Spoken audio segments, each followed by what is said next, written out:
There are a whole lot of super soldiers in the MCU. Seriously, like so many.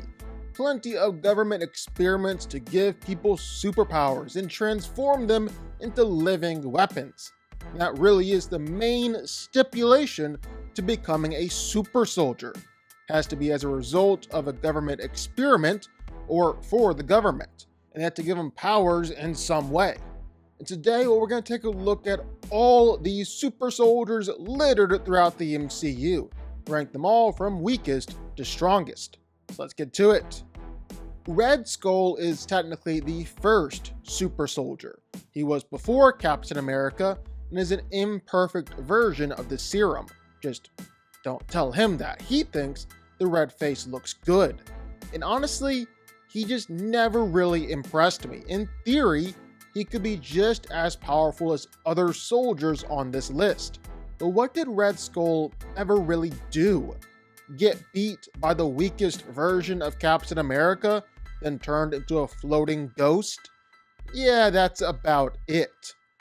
Carly Morgenthau and the Flag Smashers are super soldiers. They're able to hold their own against the likes of Falcon and Winter Soldier.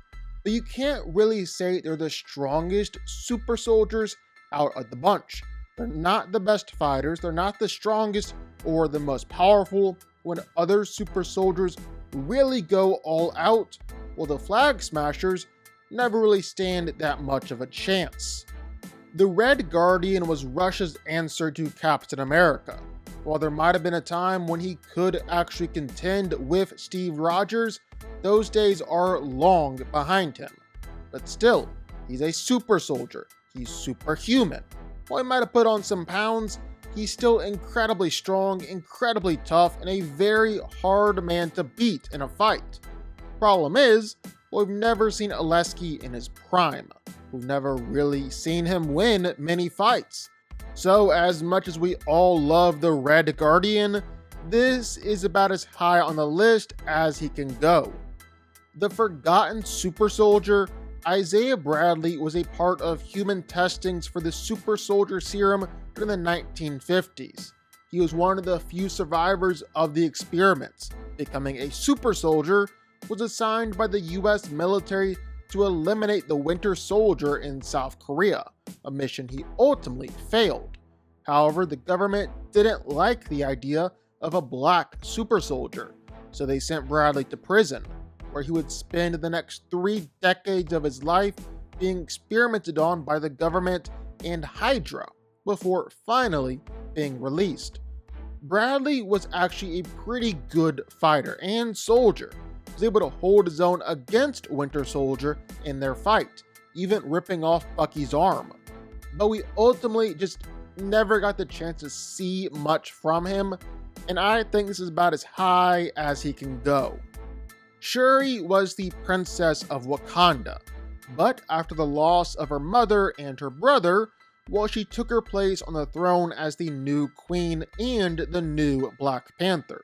She didn't technically take a super soldier serum, but instead, she took a variation of the heart-shaped herb and gained all the powers of the Black Panther, so becoming a super soldier in her own right.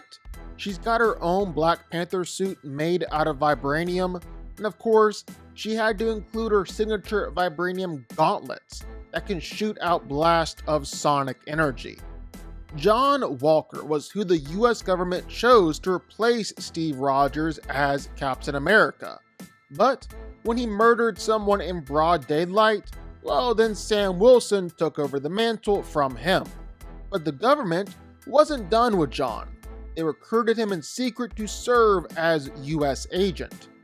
John isn't as skilled or capable a fighter as the OG Captain America was.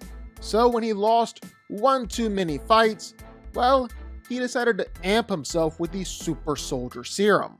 And then US agent became insanely powerful. He was able to fight against Falcon and Winter Soldier at the same time. While he might not be the most skilled fighter out there, his savage nature is more than enough to help him win most battles. When Steve Rogers wasn't able to take the super soldier serum himself, Peggy Carter stepped up in his place, becoming Captain Carter, the ultimate soldier. And just like Captain America, Captain Carter is superhumanly strong, fast, tough. She's a world-class fighter and a menace with her vibranium shield.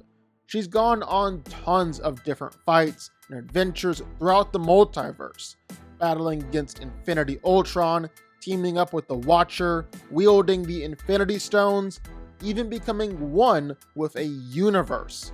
But at her core, well, Captain Carter is a super soldier through and through, with a lot of the same powers and abilities as the OG soldier, Captain America. Now, if you include Shuri as the Black Panther on this list, well, you gotta include Killmonger too. He too took the heart-shaped herb, gained the powers of the Black Panther, and all the strength and abilities of a super soldier. And Killmonger got access to Wakandan tech along the way, all sorts of vibranium tech and gadgets, and Killmonger is a lethal and deadly fighter. He's got plenty of experience killing anyone standing in his way. Bucky Barnes was the second most successful attempt at creating a super soldier, as he was injected with a serum similar to Captain America's while he's being held hostage by Hydra in the 1940s. It was this serum that allowed him to survive the fall off the train, that allowed him to become the Winter Soldier, that allowed him to fight against the likes of Captain America and Black Panther. The only thing is, his serum wasn't strong enough to allow him to save his arm. But hey, you know what? A vibranium arm might be even better in the grand scheme of things. Now, there is a big difference between Bucky Barnes and the Winter Soldier. Bucky himself has already shown us that. But when Winter Soldier is at his best, well, the guy is one of the best super soldiers out there. Deadpool is technically a mutant, as he was injected with a drug that was supposed to activate any mutant gene laying hidden inside of him. But it came about by government experimenting, qualifying him to make this list too as a super soldier. He's got a healing factor that's basically on par with Wolverine himself, able to instantly heal from essentially any injury or any attack.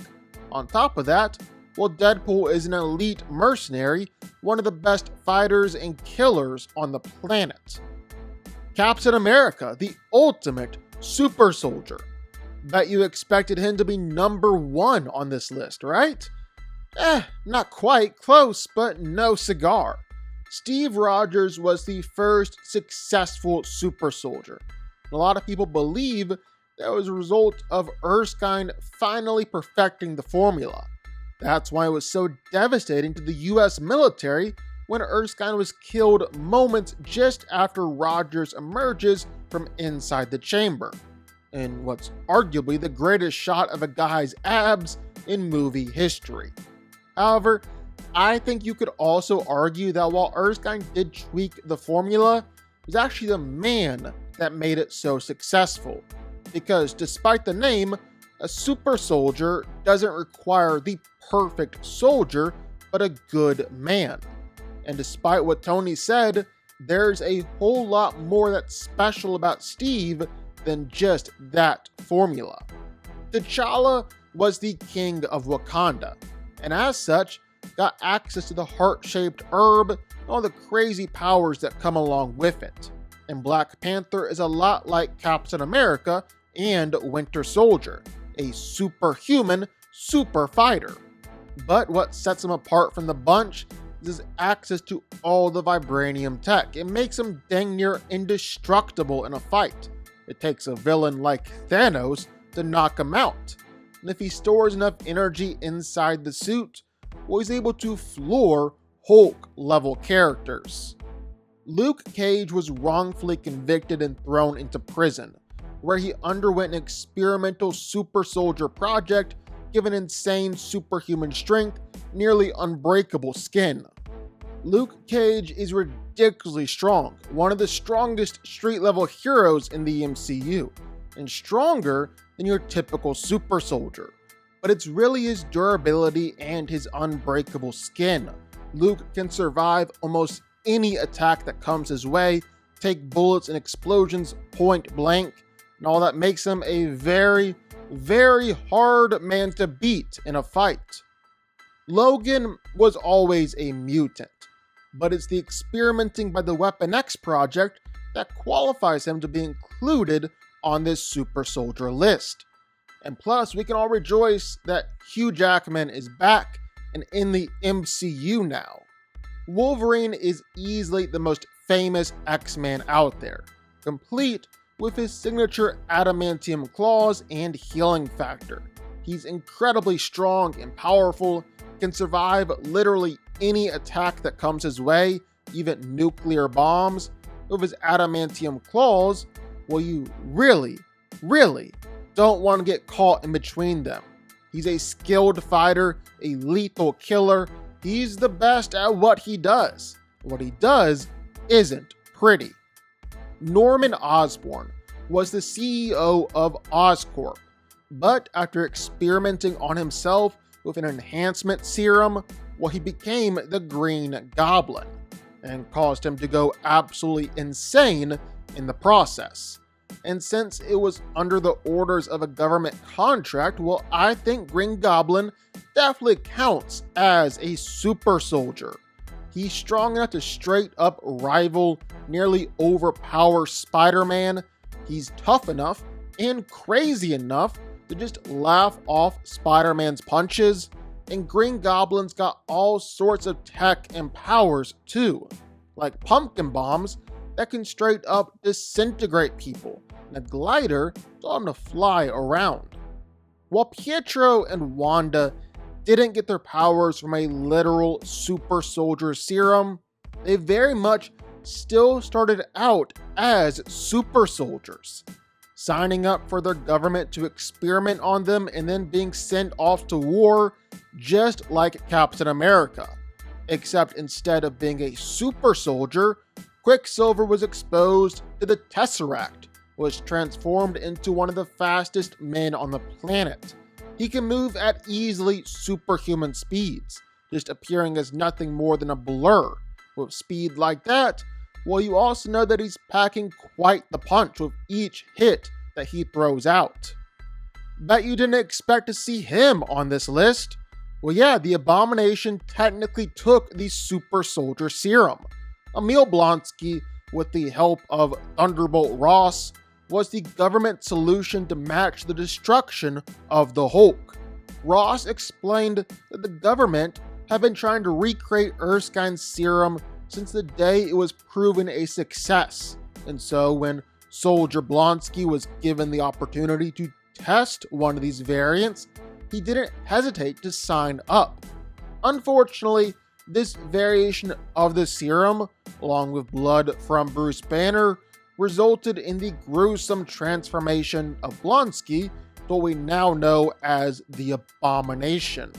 But nowadays, well, Abomination is trying to prove that he's really so much more than a monster. And then if we're gonna include Abomination, we gotta include the Hulk too. Now, before you freak out, take a deep breath and just accept the fact that in the MCU, Bruce Banner, the Hulk, is really just a variant super soldier. I mean, it was an attempt to recreate the original serum using Steve's blood that led to the accident that gave Bruce his mean, green alter ego. Instead of Vita rays, Banner relied a lot more on gamma radiation for his trigger, which either worked out terribly or really well, depending on how you look at it. And it was that touch of gamma radiation that not only led to Banner being one of the strongest super soldiers we've ever seen, but it also made him the only person on this list who's able to turn his gifts on and off, even if he can't necessarily control it sometimes. It kind of took a while for Wanda Maximoff to officially become the Scarlet Witch, but when she did, well, she really cemented her place as a powerhouse in the MCU. Like her brother, Wanda's powers got triggered by Hydra trying to turn her into a soldier. But she was always destined for so much more than this. She's one of the most powerful magic users we've ever seen, to the point where she's more powerful than the Sorcerer Supreme. Doctor Strange said he had no way to defeat her, and she could take on all the sorcerers of Earth at once. And she's just as powerful against normal heroes too. She easily soloed the Illuminati, which included an alternate version of Captain Marvel. Scarlet Witch was suggested to be a multiversal threat, and she really lived up to the hype. But the most powerful super soldier in the MCU, well, it might just be the newest super soldier, Robert Reynolds, the Sentry. And before we get all up in arms and say that Sentry just doesn't have the feats, you're only half right. He doesn't have a ton of feats, although absolutely clowning on a team of super soldiers while Sentry was holding back and had just learned about his powers isn't a bad feat in and of itself. But it's really the statements around Sentry that are so impressive. I mean, on top of being called all-powerful and godlike, Sentry was said to be more powerful than all the Avengers rolled into one. Sentry himself directly compared himself to Thor. Then a marketing poster for the movie in China said that Sentry had more power than Thor, Vision, and Captain Marvel. So more powerful than an android with a literal infinity stone in his forehead, the god of thunder who can pull off planetary level feats, and a woman with the power inside her to reignite a star. According to Marvel, Sentry is more powerful than all of them combined. And I think we have to take these statements as fact. Not just because nothing in the movie ever disproved them, he is a legit powerhouse, but also just because there are so many statements. And they didn't come from the actor or director or anything like that, which do still count, but maybe carry a little less weight to them. No, these statements are in the actual movie and the marketing for the movie that Marvel is putting out. Marvel clearly intends to portray Sentry as being this powerful. There's just no way around that. Plus, when Sentry unleashes the Void, well, then that's just a whole different ballgame, instantly banishing anyone and everyone to the Shadow Realm with just a wave of his hand. And that's just one thing that we've seen him be able to do. Sentry is without doubt the most powerful super soldier in the MCU. Yeah, I said it.